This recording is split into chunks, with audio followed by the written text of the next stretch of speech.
तो पिला माने आमे पूर्व क्लास रे क्लास 9 जो पढ़ी थिले आमे क्लास 9 रो जो तमरो लाइफ साइंस पढ़थिले लाइफ साइंस रो तमरो विषयटी थिला होची जीवकोश और यार संगठन हला।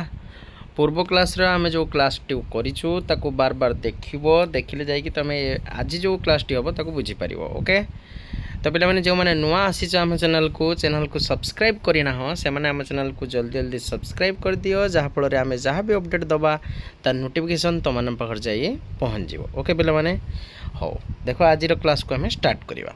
तो पिला माने पूर्व क्लास रे आम कुश झिल्ली और कुश झिल्ली विषय पढ़ी नहीं आज हूँ आम पढ़ा कुश जीवक विषय पढ़ा आज यहाँ तुम कौच साइटोप्लाज्म है। कुश जीवक पिला माने कौन ना कौच कुश जीवक कहुए साइटोप्लाज्म कुश झिल्ली आउ न्यष्टि आर भितर रही है। कुश जीवटा क्या भितर रही है कुश झिल्ली आउ न्यष्टि भितर रही है। यह अपेक्षाकृत स्वच्छ तरल बा अर्ध तरल एवं गतिशील एठारे जैविक और अजैविक उभय प्रकार उपादान रही है।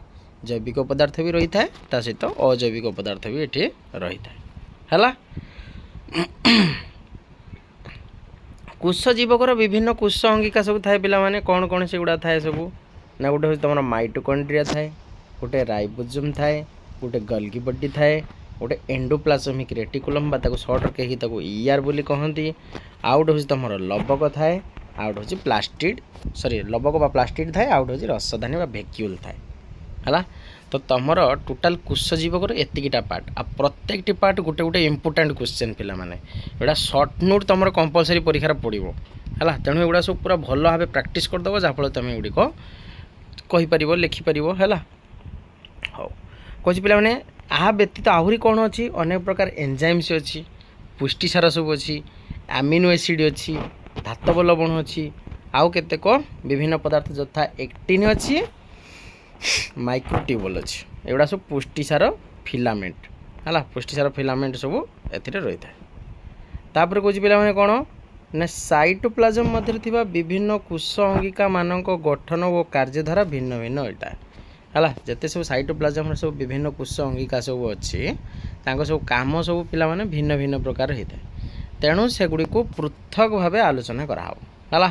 साधारणतः कुश अंगिका मानक देखापी इलेक्ट्रॉन अणुवीक्षण यंत्र कुश गुड़ा देखापी आम जैसे अणुवीक्षण यंत्र देखिपर केवल इलेक्ट्रॉन अणुवीक्षण यंत्र साहाय्य ही आम देखिपर है।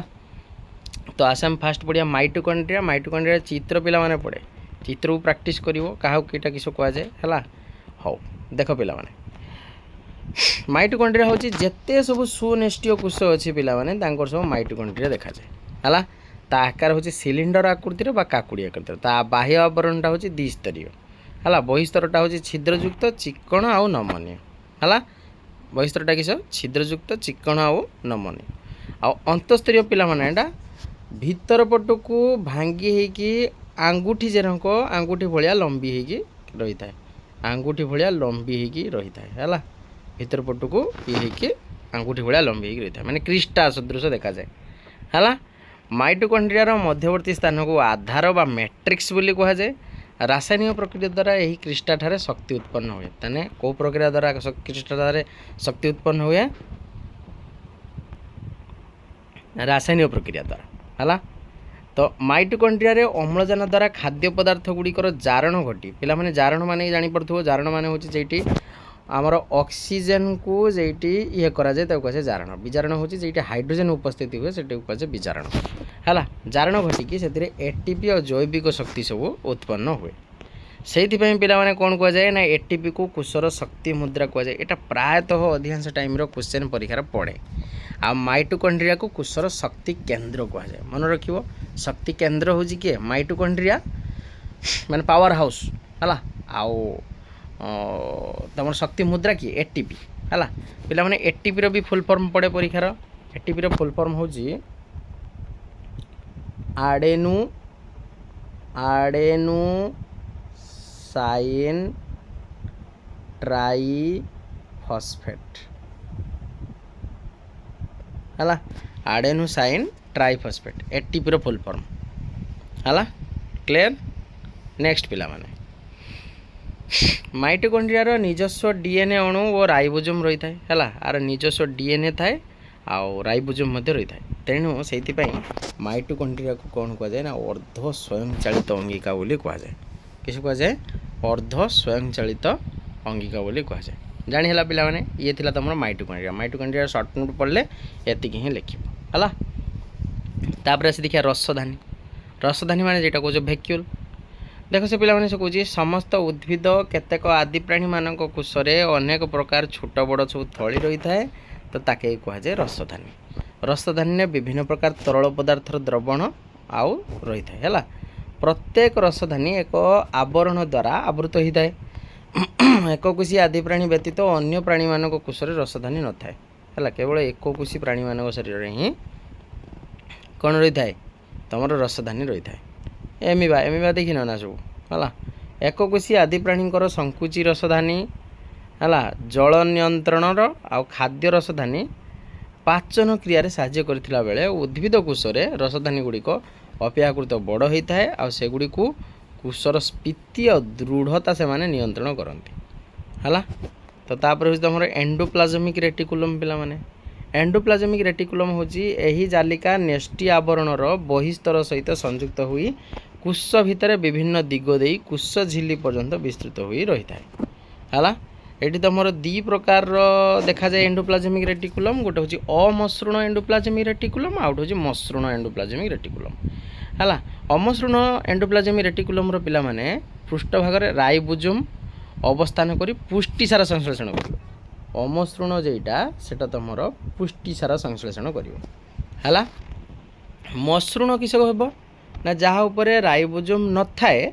किंतु एथिरे स्नेह सार संश्लेषित होता है माने स्नेह सार संश्लेषण में मसृण एंडोप्लाज्मिक रेटिकुलम साहाय्य करे है आउ अमसृण रे तुमर होची पुष्टिसार हेल्प करे है यही दुई प्रकार जालिकार कार्यधारा पृथक हेले मध्य से माने अलगा न होई परस्पर सहित संयुक्त ही रही है माने आंको कामटा सब अलग अलग काम अलग है कि सब किंतु से माने परस्पर सहित जड़ित होइकी रही थांती है एंडोप्लाज्मिक रेटिकुलम कोश भितर विभिन्न स्थान को विभिन्न पदार्थ प्रेरण करिया कोश झिल्ली निर्माण में मध्य साहाय्य करे माने कोश झिल्ली तैयारी करिवारे एंडोप्लाज्मिक रेटिकुलम तुम हेल्प करे तो से झिल्ली निर्माण प्रक्रिया बोली कहा जाए यही एंडोप्लाज्मिक रेटिकुलम गुड़िक भितर विभिन्न औषध आ दूषित पदार्थर विपाक घटी है जो औषध फौषध जो आ दूषित पदार्थ तार सब विपाक कहीं घटी है यही एंडोप्लाज्मिक रेटिकुलम भितर ही घटी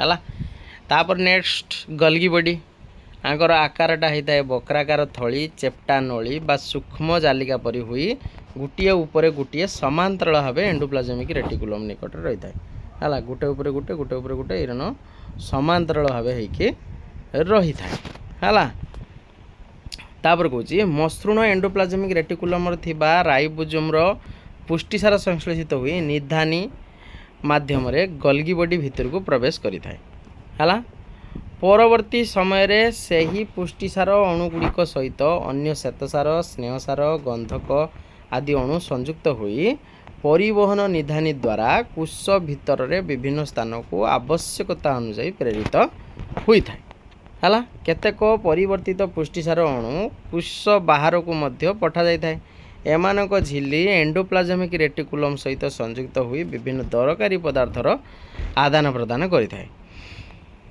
उद्भिद कोशरे थिबा गल्गी बॉडी को डिक्टिओजोम कहा जाए बहुत टाइम रो एटा शॉर्ट क्वेश्चन पड़े जे उद्भिद कोशरे थिबा गल्गी बॉडी को कौन कहा जाए ना डिक्टिओजोम कहा जाए मन रखिबो उद्भिद कोशरे थिबा गल्गी बॉडी को डिक्टिओजोम कहा जाए एगुड़ी कोश भित्ति तैयारी रे मध्य साहाय्य करिया सहित विभिन्न प्रकार एंजाइम खेरण करे कोश भित्ति तैयारी करिया सहित विभिन्न एंजाइम खेरण रे मध्य एगुड़ी को हेल्प करे हला तो एबे आसी देखिबा राइबोसोम आकार होची क्षुद्र दाना सदृश एगुड़ी अमसृण एंडोप्लाज्मिक रेटिकुलम सहित मिसी तार ऊपर भागरे अथवा कोश जीवक भितर मुक्त भाव रही है राइबोसोम आरएनए रो फुल फॉर्म होची राइबो न्यूक्लिक एसिड है राइबोसोमाल आरएनए कहा जाए है नेक्स्ट रे थिबा डीएनए रो निर्देश रे तैयारी वार्ताबह आरएनए बा जेटा आमे कहचे एमआरएनए कुश जीवकर पहुँचा पर राइबोसोम सहित संश्लिष्ट हुई पुष्टिसार संश्लेषित करे है।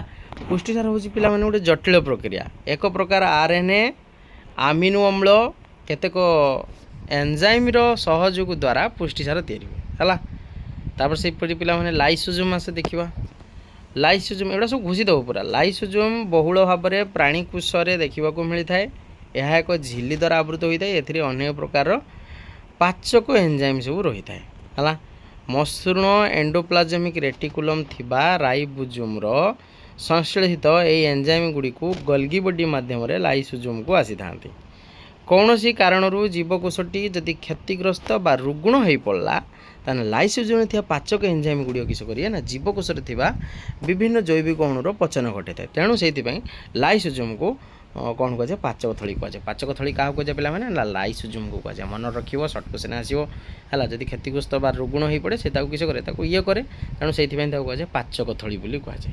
अनेक समय क्षतिग्रस्त बा मृतकोश बा सेमानकर अंगिका गुड़िक पाचक क्रिया साहाय्य छोट छोट अंशरे परिणत कर लाइसोसोम संश्लिष्ट होगा कथा जना जाए कहुए आत्मघाती थली बोली कहुए है। कौन कहुए आत्मघाती थली बोली कहुए। ओके पिला माने तो पिला माने एति थाउ पुणी आम नेक्स्ट क्लास पार्ट 3 करवा लवक विषय पढ़ा। हो तो पिला माने जो माने नुआ आसुच से चैनल को सब्सक्राइब कर रख जहाँफल आम जहाँ भी अपडेट दबा तार नोटिफिकेशन तुम मान पाखे जाई पहुँचो। ओके तो पिला माने आज ये थाउ नोट्स जार दरकार से मते कांटेक्ट करि परिबो हला। ओके।